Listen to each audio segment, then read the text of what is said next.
Ladies and gentlemen, good afternoon. Welcome and thank all y'all for coming today to another great speaker at the Clinton School of Public Service. Today we're glad to have joining us Kevin Kruse to discuss his book, White Flight, Atlanta and the Making of Modern Conservatism. Mr. Kruse is Associate Professor of History at Princeton University. And since the publication of White Flight, he's made other academic contributions as a co-author of The New Suburban History, Historical Studies of Urban America, and as an editor of The Spaces of the Modern City, Imaginaries, Politics, and Everyday Life. Some of his other accomplishments include being named by the Smithsonian Magazine as one of the top young innovators in the arts and sciences, and being lauded by the History News Network as one of America's top young historians. His book, White Flight, seeks to put this phenomenon, which we call white flight, in its proper historical, social, and cultural context. We're asked to see white flight not just as a mere movement of people of a certain demographic, but as something that has its roots deeply entrenched in the real racial tensions which came to a boil with the civil rights movement. We're asked to see segregationists not as monsters, but as people who believed that they were defending their rights and their traditions. We're asked to look at things from their perspective and understand where they're coming from.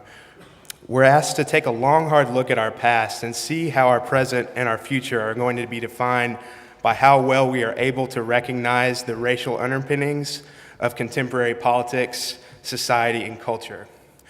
No matter where you stand on this issue, whether you agree with what Kevin Kruse has to say in his book or not, I think it's crucial that we're coming together like we're doing today in a public forum and starting dialogues about racial issues. We in Little Rock can learn from what he tells us about Atlanta. We know we're certainly not without our own history of racial politics, and we must come to believe that before we're able to move forward into a better future, we need to fully understand how our past continues to define our reality today. I hope many frank, open, and honest conversations are started today, and that many more continue to spring up as we continue to work through these issues. Ladies and gentlemen, please join me in welcoming to the Clinton School, Kevin Kruse.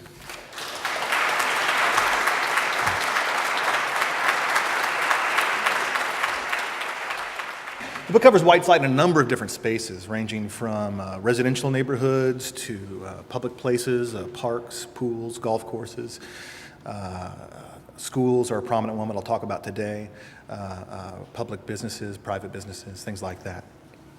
Now, Atlanta may seem like an unlikely place to gain insight into the minds of segregationists. Unlike the more famous battlegrounds of massive resistance, places like Selma or Birmingham, Atlanta has often been singled out as a source of moderation and enlightenment in the Deep South, and with good reason. During the 1950s, Atlanta desegregated a wide variety of public spaces, and in so doing earned a name for itself as, quote, the city too busy to hate. Is that better? All right. Earned a name for itself as the city too busy to hate. Thank you.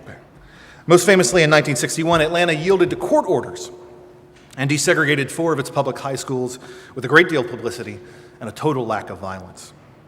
Reporters who'd covered the civil rights beat from Little Rock to New Orleans were stunned to see a southern metropolis desegregated schools with so much pride and so little disruption. Newsweek toasted a proud city. The New York Times praised Atlanta for providing, quote, a new and shining example of what can be done by people of goodwill and intelligence. U.S. News and World Report went so far as to proclaim a new mood in the South. The ultimate praise, however, came from President John F. Kennedy, who opened that evening's press conference with congratulations, quote, for the responsible and law-abiding manner with which Atlanta had desegregated its schools. I strongly urge all communities which face this difficult transition to look closely at what Atlanta has done. But those of us with an interest in Southern segregation should look closely at Atlanta's example as well. For just as the city's moderates proved prescient when it came to accepting desegregation, so too did the city's segregationists stand at the forefront in offering new rationales for white resistance. While their counterparts in the Deep South were clinging to a failing program of massive resistance to the civil rights movement to the bitter end, segregationists in moderate urban centers like Atlanta found themselves forced to articulate a new defense of white supremacy, one that posited less a denial of the civil rights of blacks than it did on the defense of the supposed rights of whites. Now, the invocation of segregationist rights may seem insincere or even ludicrous to us today. Indeed, in the vast majority of historical work, segregationists have been presented solely as an opposition group suppressing the rights of others, whether it be the civil rights movement writ large or any number of individual entitlements, such as the rights of African Americans to vote, protest, assemble, speak, or own property. Segregationists, of course, did stand against all of these things, and often with brutal and bloody consequences. However, like all people, segregationists did not think of themselves in terms of what they opposed, but rather in terms of what they supported. While the conventional wisdom then and now held that segregationists were fighting only against the rights of others, in their own minds, segregationists were instead fighting for rights of their own, such as the right to select their neighbors, their employees, and their children's classmates, the so-called right to discriminate as they please in their private property and personal businesses, and the right to remain free from what they saw as the dangerous encroachment of the federal government. To be sure, all of these positively defined rights were grounded in a negative system of discrimination and racism. But in the minds of segregationists, these so-called rights existed all the same. Indeed, from their own perspective, segregationists were the ones fighting for individual freedom and not the, quote, so-called civil rights activists. As segregationists often pointed out, it was the civil rights activists that aligned themselves with a powerful central state, who demanded increased governmental intervention in local affairs, and who waged a sustained assault on the individual economic, social, and political prerogatives of others. By contrast, segregationists always claimed that they stood against the outside interference of the federal government and instead stood for the rights of the individual to do and indeed to discriminate as he or she saw fit. Ultimately, these white Southerners understood their defense of segregation as a defense of their own liberties rather than a denial of the liberties of others. If we truly seek to understand Southern segregationists, not to excuse them, not to absolve them, but to understand them, then we first have to understand how they understood themselves. Now, there were, to be sure, a wide assortment of imagined rights which segregationists believed they were defending. But in essence, many of these rights were subsumed under a larger concept I'll be talking about today called freedom of association. Now, for segregationists, freedom of association didn't mean what we traditionally think of it, in terms of what groups you could join, but rather in terms of what groups of outsiders they could shun. In the realm of residential desegregation, for instance, segregationist whites had long insisted they had the right to determine whether or not non-whites could be counted among their neighbors. When the civil rights movement spread to public accommodations, such as hotels, motels, and restaurants, segregationists carried over this freedom of association argument as well. The owners and operators of public accommodations had a right, they insisted, to choose their customers and their clientele. Now, while the freedom of association argument ran as a strong current in all these issues, and I'm happy to talk about these in the question and answer period, it was perhaps its strongest in the one aspect of desegregation that at first seemed so easy and so well done in Atlanta, and that was the public schools. But as a closer look makes clear, in their struggle to preserve segregated education, white Atlantans frequently relied on this freedom of association rationale. Over and over again, they insisted that they had a right to choose what kind of schools their children attended, but more importantly, what kind of children attended school alongside their own. Now, during the peak years of massive resistance, white parents invoked this freedom of association defense repeatedly as an argument for segregated schooling. Is it not every father's and mother's inalienable right and duty to choose for their children their associates and companions for life? Worried one father in 1956. If so, how can they when the right of segregation is taken away from them? If you do away with segregation in churches, schools, and public places, you tie the hands of fathers and mothers to make the kind of homes they would like to have for their children, which is the very spirit of our Constitution. Other Atlantans agreed. We can't choose who we send our children to school with, complained a man in 1957, and it won't be long before we have to ask who we can visit and who can visit us in our own homes. How far are we from a Russian form of government? As they saw it, this was a simple matter of fairness. Blacks were entitled to their own rights, these parents reasoned, but not at the expense of whites' rights to choose their own associates. I want the Negro to enjoy his freedom, but I don't want any part of him, he said. I don't want anyone to tell me I've got to sit with them, have my children go to school with them, invite them into my home. Which shall it be? Give us liberty or give us death. It's these grassroots cries of freedom of association bubbled up from segregationists in the late 50s. The theme became a familiar one for segregationist politicians as well. For instance, Georgia's governor, Ernest Vandiver, elected in 1958, frequently spoke of freedom of association and freedom of choice in his many speeches in support of school segregation. He even tried to secure an amendment to the state constitution, declaring that, quote, freedom from compulsory association at all levels of public education shall be preserved inviolate. While the amendment never passed, the concept behind it remained a strong theme in segregationist resistance. And this was particularly true for those whites who eschewed the crude racism of the Ku Klux Klan and instead embraced a resistance to civil rights that was shrouded in middle-class values of rights and respectability. In Atlanta, for instance, a middle-class resistance group that called itself the Metropolitan Association for Segregated Education repeatedly echoed this theme. In an op-ed in the Atlanta Journal written in 1960, the leader's president said, quote, my views on the school crisis, the sit-ins, the kneel-ins, etc., remain summarized in the single phrase, freedom of association. It is perfectly all right for people who want integration to have all the integration they want, provided that people like me, of course, are granted the same freedom of choice to do otherwise. In this formulation, whites insisted that segregation represented not a social system in which whites denied the rights of blacks, but rather one in which whites and blacks alike respected the rights of each other, especially the right to be left alone. Now, as the desegregation of Atlanta's public schools grew near, again, it happened in 1961, segregationists tried to use freedom of association to make their escape. In May of 1961, the spring before the first schools would desegregate, city officials read through a pile of transfer requests from hundreds of black students trying to get applications into white schools. And in the stack, they found one application that was quite unlike the others. It was an application from a 17-year-old white girl named Sandra Melkild, who sought a transfer from Northside High, which was going to desegregate that fall, to Dykes High, which was going to remain all white. The sole reason for her request, the application stated, was her desire, quote, to maintain freedom of association. In the words of her father, William Melkild, an engineer with AT&T, the rights to equal education are inseparably connected with rights to freedom of association. This freedom is the right to associate with whoever one pleases and the right not to associate with whom one pleases. Sandra Melkild had a right, her father insisted, not to be forced to attend school with blacks against her will.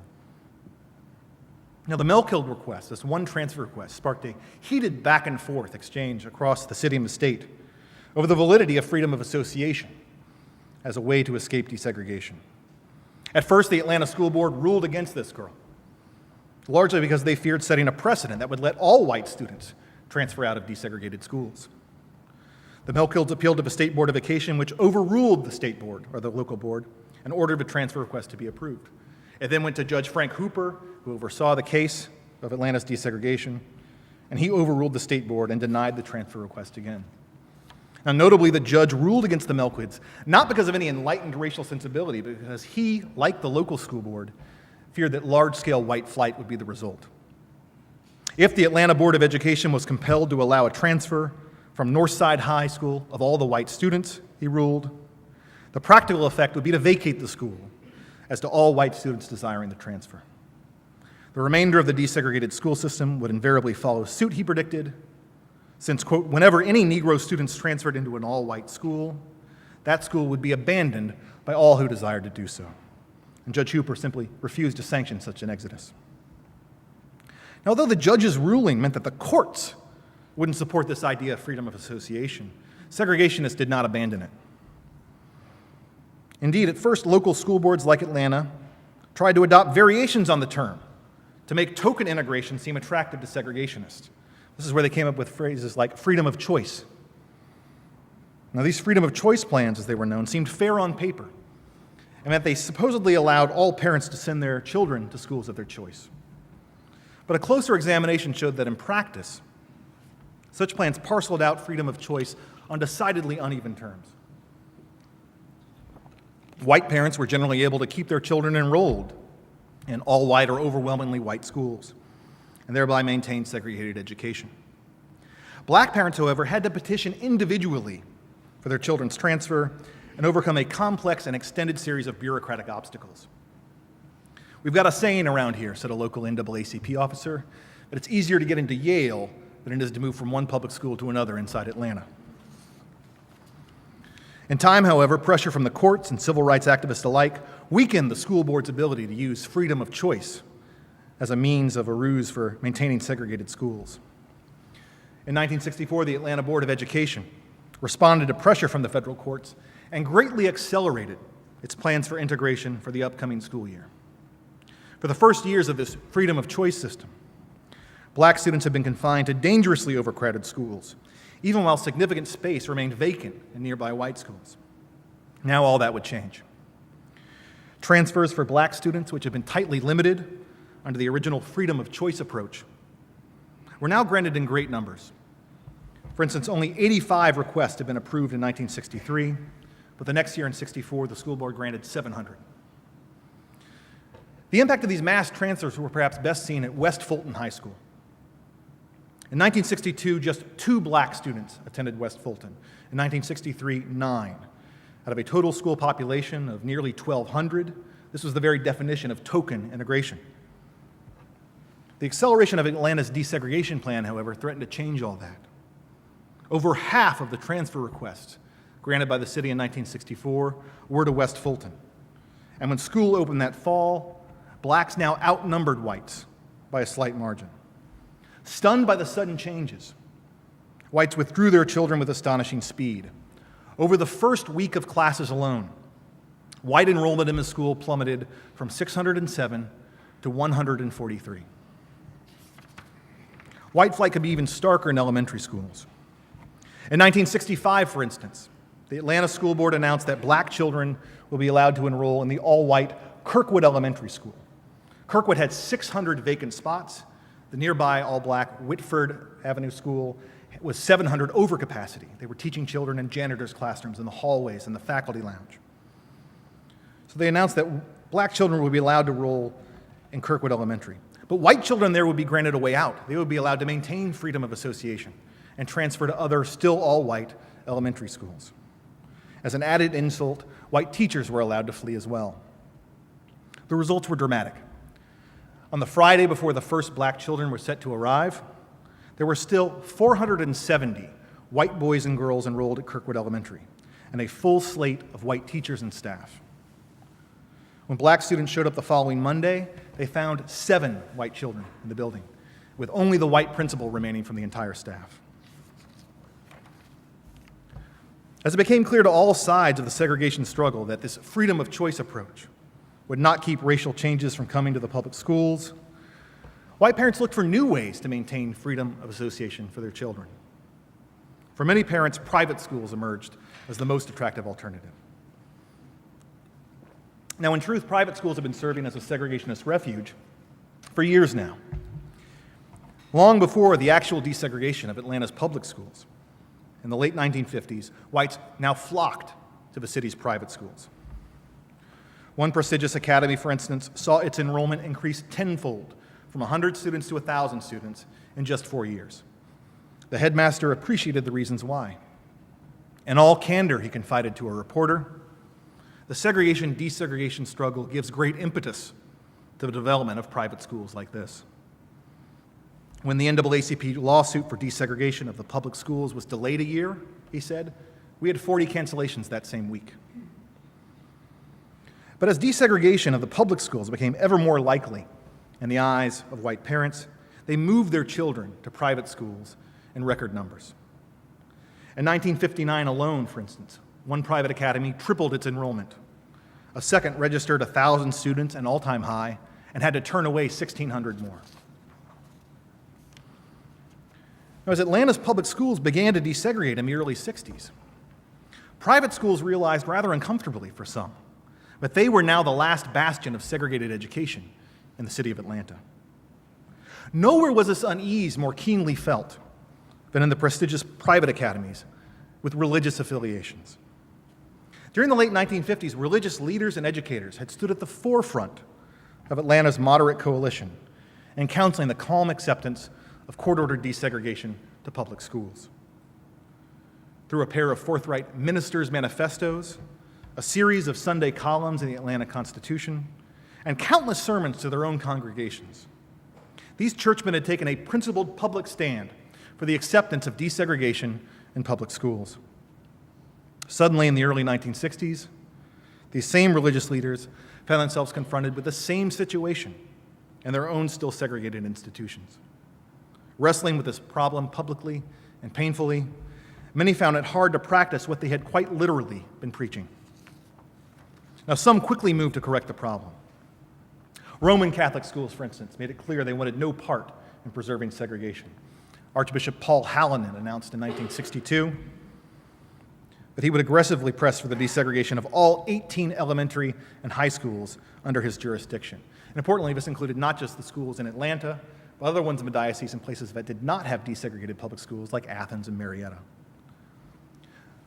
But in many of the area's religious schools with Protestant affiliations, the struggle over integration would prove to be much more complicated and prolonged. And nowhere was this more clearly illustrated than in the struggle to integrate the city's most prestigious Episcopal academy, the Lovett School.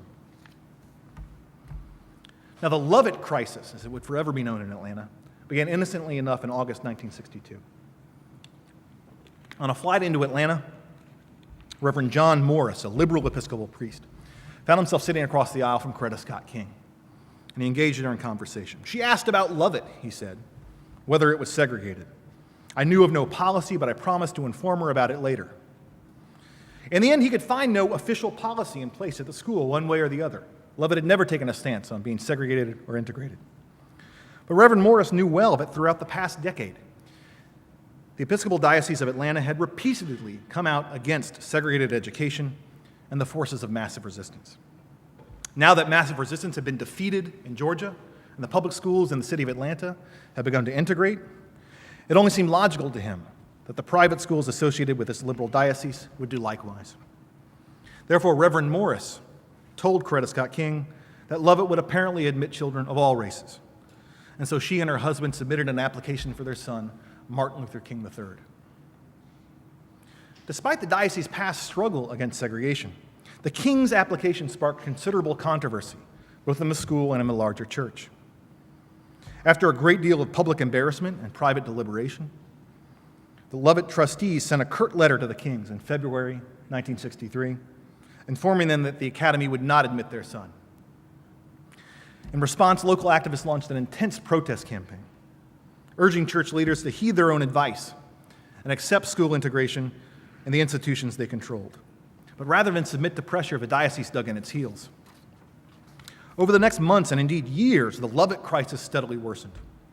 A significant rift grew inside the church, matched only by the considerable controversy outside it.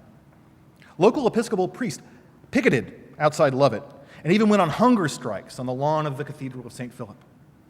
Meanwhile, leading figures of the civil rights movement and the media singled out the Lovett School as a sign of the lingering segregationist resistance in the South. And notably, throughout this turmoil, the leaders of the diocese and the Lovett School repeatedly invoked freedom of association as justification for their stance. Personally, I have been in complete sympathy with a Negro in his quest for decent treatment, noted the Reverend Alfred Hardman, who was chairman of the Lovett Board. I'm still willing to stand up and be counted as being in accord with his seeking the right to vote, to public transportation, to hotel accommodations, to worship in any church. But Lovett was another matter. I feel strongly, Dean Hardman confided, that both the Negro and the white man have some individual rights. Among these, I would include the right to pay for and operate a school accepting only those he chooses, and to reject any applicant he doesn't want for any reason he deems good. In the end, private academies like Lovett successfully used this freedom of association argument to maintain segregated education for years. In the realm of public education, the same rationale had twice been dismissed by the courts. First, when the mill guilds offered it as an overt defense for segregation, and then when the school board used it as a covert means of minimizing desegregation.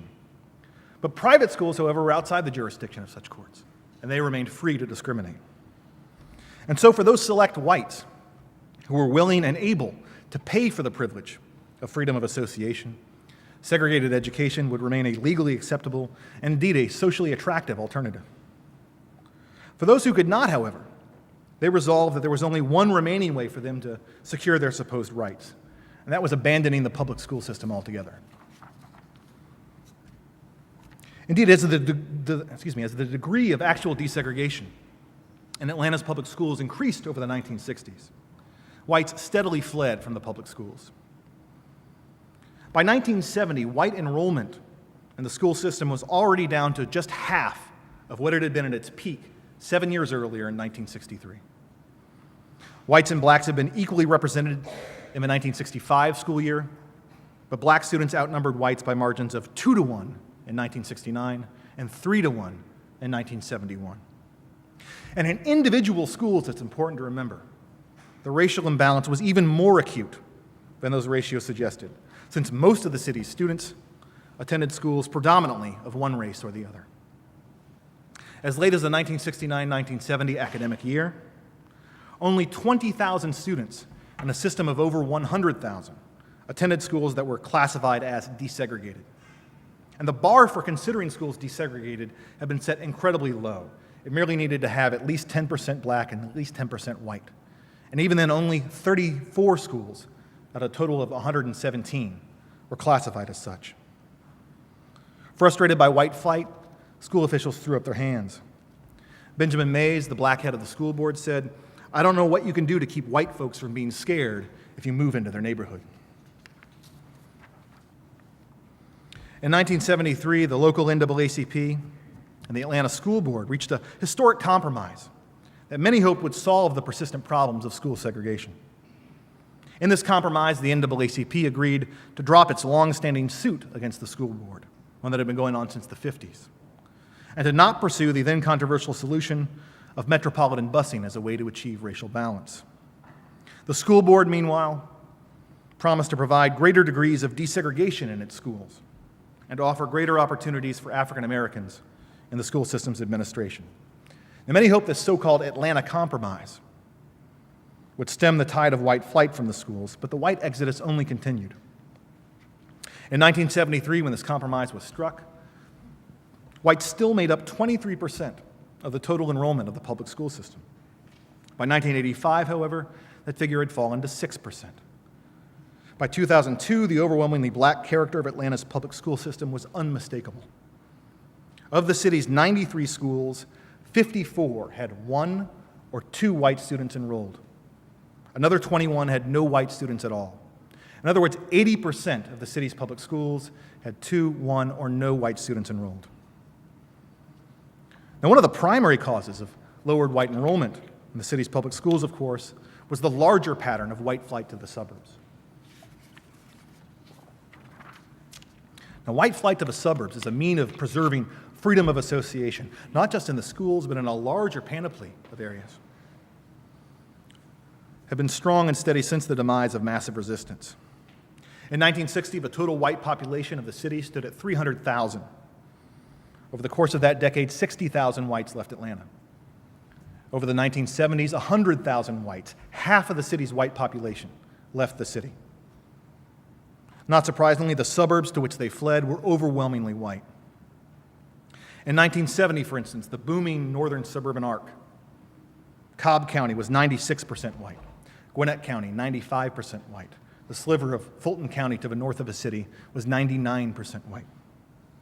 Because suburban areas had so few black residents with whom these whites would be, quote, forced to associate in schools and other public places, whites found them to be an ideal location for maintaining the world of racial separatism that they had sought for so long. And importantly, once there, these suburbanites proved as determined to preserve their freedom of association in these new environments. In 1975, Joe Mack Wilson, who was later the mayor of Marietta, summed up the suburban attitude with an appropriate image. Trying to explain the worldview of his constituents to an outsider, He pointed to the Chattahoochee River, which runs between Cobb County and the city of Atlanta. He said they love that river down there. They want to keep it as a moat. They want to build forts along there to keep the people from Atlanta from climbing up here into Cobb. For many whites, settlement in these suburbs represented the culmination of a decades-long pursuit of freedom of association. Notably in their migration from city to suburbs, segregationists had not merely changed addresses, but changed the ways in which they thought and spoke about what they understood to be their fundamental rights. During the days of massive resistance, freedom of association had been offered as little more than a thinly guised justification of racism. But over time, as the theme appeared again and again in the rhetoric and rationales of disaffected whites, their cause came to be seen by them and by society at large as ultimately less about race and all about rights. Although the institution of segregation may seem to be a relic of the past, the legacies of white flight are still with us very much today. Thank you.